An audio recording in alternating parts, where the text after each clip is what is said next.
Авария с нетрезвым водителем. Такое сообщение поступило в ГИБДД. Сотрудников автоинспекции вызвал водитель «Лады», который на проспекте Ибрагимова сзади протаранил «Лексус». Оба участника аварии рассказали Алие Хайрудиновой, как и в чем видят происшествие. Не уехали просто, все. Вот так кратко и лаконично описал произошедшее водитель «Лексуса». По его словам, он спокойно ехал по проспекту Ибрагимова, не нарушая правил дорожного движения. И тут его сзади протаранила «Лада». Пассажирка отечественного автомобиля была совершенно другого мнения о произошедшем. Просто вот когда мы ехали по прямой, соответственно, он, получается, выезжал оттуда.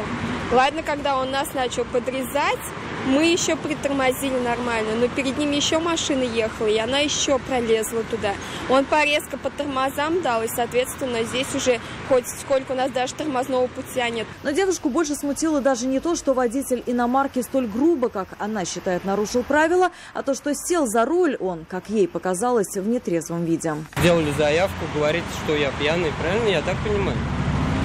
Мы сделали заявку, мы не уверены в этом, но, соответственно, да, по вашему поведению можно так сказать. Водители остались на месте дожидаться автоинспекторов для выяснения состояния обоих и определения виновного в этой аварии. Алия Хайрудинова, Нафиса Минязова, Константин Бушуев, «Вызов 112». Мы делаем вам вызов. Смотрите одну из самых рейтинговых программ о происшествиях в Татарстане на нашем сайте tnv.ru.